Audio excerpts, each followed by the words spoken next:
Assalamualaikum warahmatullahi wabarakatuh. Hello everyone. We are from group 1. We want to present about our topic with the title Intermodal Transport System.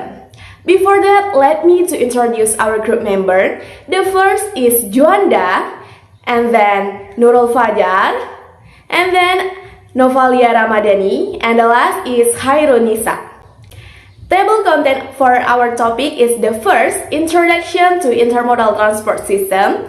The second is the Intermodal Models. And the last is Concluding Remarks. Okay guys, for the first slide will be explained by me. Introduction Intermodal Transport System.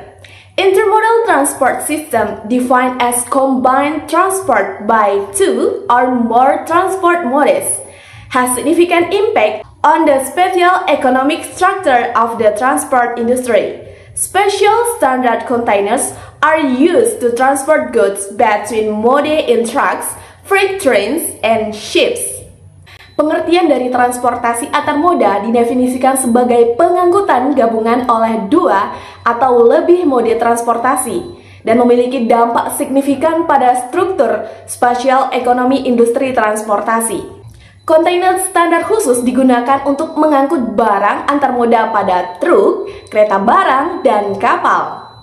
And then, benefit and loss of intermodal transport system. The first is benefit of intermodal transport system. Manfaat sistem transportasi antar moda antara lain yang pertama itu adalah cost savings atau penghematan biaya. Sistem transportasi antar moda dapat menawarkan penghematan biaya dibandingkan dengan transportasi satu moda. Dengan memanfaatkan beberapa moda transportasi dapat mengurangi biaya transportasi keseluruhan untuk bisnis. Dan yang kedua adalah increase efficiency atau peningkatan efisiensi. Sistem transportasi antar moda dapat menawarkan transportasi barang yang lebih cepat dan lebih efisien dengan menggunakan moda transportasi yang paling sesuai untuk setiap tahap perjalanan. Yang ketiga adalah improve reliability atau peningkatan keandalan. Penggunaan beberapa moda transportasi dapat meningkatkan keandalan proses transportasi karena dapat mengurangi resiko keterlambatan atau gangguan. Yang keempat adalah reduce congestion atau mengurangi kemacetan. Sistem transportasi antar moda mampu mengurangi kemacetan di jalan raya dengan mengalihkan angkutan barang ke angkutan kereta api atau air. And the last is greater flexibility atau fleksibilitas yang lebih besar. Sistem transportasi antar moda memberikan fleksibilitas yang lebih besar dalam hal opsi transportasi, karena bisnis dapat memilih moda transportasi yang paling sesuai berdasarkan kebutuhan khusus mereka. And then, loss intermodal transport system. Sistem transportasi antar moda dapat menghadapi beberapa tantangan yang paling umum seperti yang pertama, speed, kecepatan. Sistem transportasi antar moda sering melibatkan pergerakan barang di berbagai moda transportasi, seperti kapal, kereta api, truk, dan pesawat. Setiap moda transportasi memiliki batas kecepatan dan waktu transit masing-masing, yang dapat bervariasi tergantung rute, jarak, dan faktor lainnya. Variasi ini dapat menyebabkan penundaan dan berdampak pada kecepatan keseluruhan sistem antar moda. The second is lack for reliability atau kurangnya keandalan. Sistem transportasi antar moda dapat menjadi rumit dan melibatkan banyak pihak seperti pengirim barang, pengangkut, operator terminal, dan petugas bea cukai. Kurangnya keandalan ini dapat menyebabkan hilangnya pendapatan, rusaknya reputasi, dan pelanggan yang tidak puas. And the third is damage atau kerusakan. Sistem transportasi antar moda melibatkan penanganan barang di berbagai titik di sepanjang rantai pasokan yang dapat meningkatkan resiko kerusakan atau kerugian. Kargo dapat rusak karena kesalahan penanganan, pencurian, atau kecelakaan selama pengangkutan. Hal ini dapat mengakibatkan klaim asuransi yang mahal, kehilangan pendapatan, dan pelanggan yang tidak puas. And the fourth is high infrastructure cost atau biaya infrastruktur tinggi. Selain itu, biaya pemeliharaan dan perbaikan dapat bertambah dari waktu ke waktu yang semakin meningkatkan biaya keseluruhan sistem. Okay guys, for the next slide will be explained by Novalia Ramadhani. Okay, I will explain about intermodal model. An intermodal system consists of various components. The intermodal model consists of 10 key elements to explain an intermodal transport system. The intermodal model atau disebut dengan model intermodal. Model intermodal adalah pendekatan atau kerangka kerja yang digunakan untuk mempelajari dan menganalisis hubungan antara berbagai model transportasi dalam suatu sistem transportasi. Model intermodal berusaha untuk menggambarkan interaksi dan ketergantungan antara sebagai model transportasi seperti jalan raya, kereta api, jalur udara, serta pengukur dampaknya terhadap arus pergerakan orang dan barang. Sistem antara modal terdiri dari berbagai komponen. Model intermodal terdiri dari 10 elemen kunci untuk menjelaskan sistem transportasi antara modal. Okay, I will explain the intermodal model. 1. Infrastructure atau disebut dengan infrastruktur. Infrastruktur merujuk pada kumpulan sistem, fasilitas, dan jaringan yang dibangun oleh suatu negara, organisasi, atau masyarakat untuk mendukung kegiatan ekonomi, sosial, dan politik.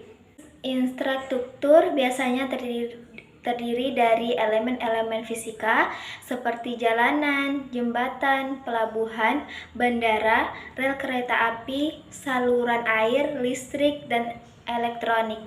2. Neoteknologi atau disebut dengan teknologi baru.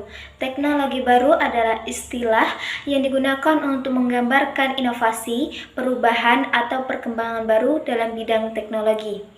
Salah satu ciri utama dari teknologi baru adalah kemampuannya untuk membuka peluang baru, memecahkan masalah dengan kompleks, meningkatkan efisiensi, meningkatkan produktivitas, atau menghadirkan pengalaman yang lebih baik bagi pengguna. External business investment atau disebut dengan lingkungan bisnis eksternal. Lingkungan bisnis eksternal adalah segala faktor di luar pengendalian langsung suatu organisasi yang mendapatkan pengaruh operasinya. Berbagai efek yang berasal dari lingkungan sosial, ekonomi, politik, teknologi, hukum, dan demokratif. Lingkungan bisnis eksternal memiliki peran penting dalam bentuk strategi dan keputusan bisnis suatu perusahaan. And then the next slide will be explained by Khairun Nisa. Yang pertama ada management of container, intermodal freight, transport profit advantage, and annotating freight, protects cargoes from weather and field freight in container box, and makes it easier to load and unload. Angkutan barang antar modal memberikan keuntungan dalam menyatukan muatan, melindungi kargo dari cuaca dan pencurian di dalam kotak peti kemas, dan memudahkan bongkar muat antar modal transportasi. Dalam beberapa kasus, unit-unit ini berfungsi seperti pergudangan saat berpergian. Yang kedua ada operation of container terminal. A container terminal is a place where cargo is loaded onto ships. Pengoperasian terminal peti kemas. Terminal peti kemas adalah tempat kargo dimuat ke kapal, dibongkar dari kapal, dan disimpan di dermaga tempat penerimaan dan pengiriman muatan berlangsung. Sistem manajemen terminal peti kemas terdiri dari operasi kapal sistem, sistem pengangkutan kargo, sistem penyimpanan, sistem penerimaan, dan sistem pengiriman. Sistem operasi gerbang dan sistem informasi. Yang ketiga ada deregulation, deregulasi, perubahan manajemen, transportasi internasional menuju transportasi yang lebih terintegrasi. Konsep kepelabuhanan telah menekan pelabuhan untuk menyesuaikan peran dan fungsinya dengan menuntut lingkungan pengiriman.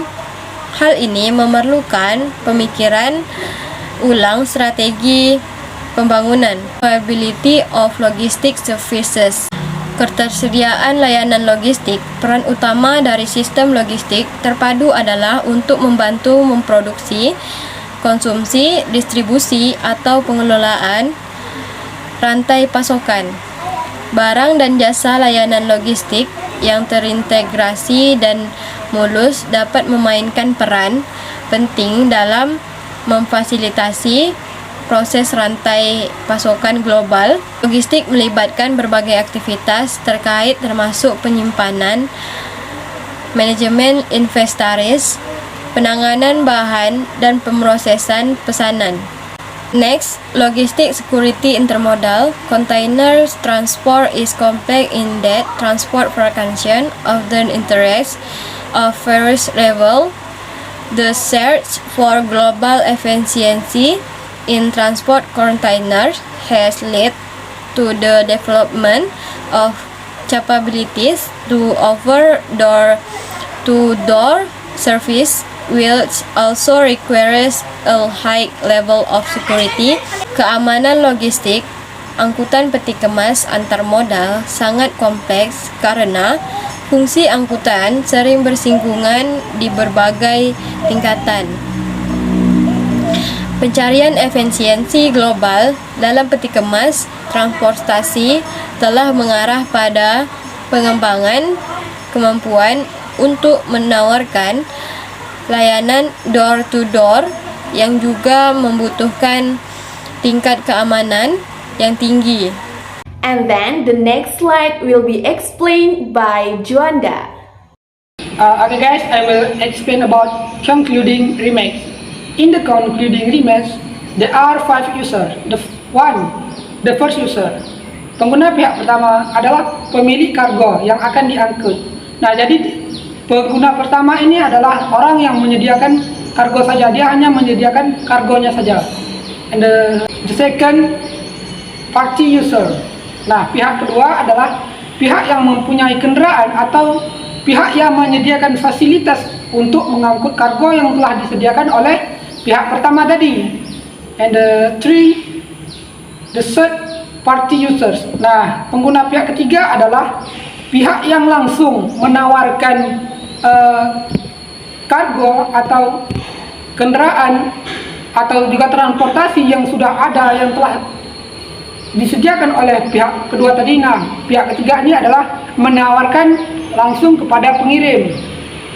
Nah, fungsi pihak ketiga ini adalah menawarkan kargo kepada pengirim. Nah, seperti itulah. Yang keempat, the fourth party users atau pihak yang bertugas mengawasi layanan yang disediakan oleh pihak ketiga. Nah, selama proses pengiriman yang dilakukan oleh pihak ketiga, maka pihak keempat ini mengawasi bagaimana keadaan barang, apa yang terjadi terhadap pengiriman. Nah, itu adalah pekerjaan atau tugas dari pihak keempat ini. And the last, yaitu fifth user party atau fifth party user adalah pihak kelima. Nah, pihak kelima ini adalah pihak yang melakukan penelitian atau pihak yang menyediakan layanan konsultasi. Nah, konsultasi yang dimaksud di sini adalah jika terjadi kesalahan atau kekurangan dalam pengiriman atau terjadi ketidakpuasan pelanggan terhadap barang atau kargo yang dikirim, maka kita bisa melakukan konsultasi kepada pihak kelima tadi. Sekian, terima kasih. Okay guys, we think enough from our group. Thank you for your attention. And as we say, wassalamualaikum warahmatullahi wabarakatuh.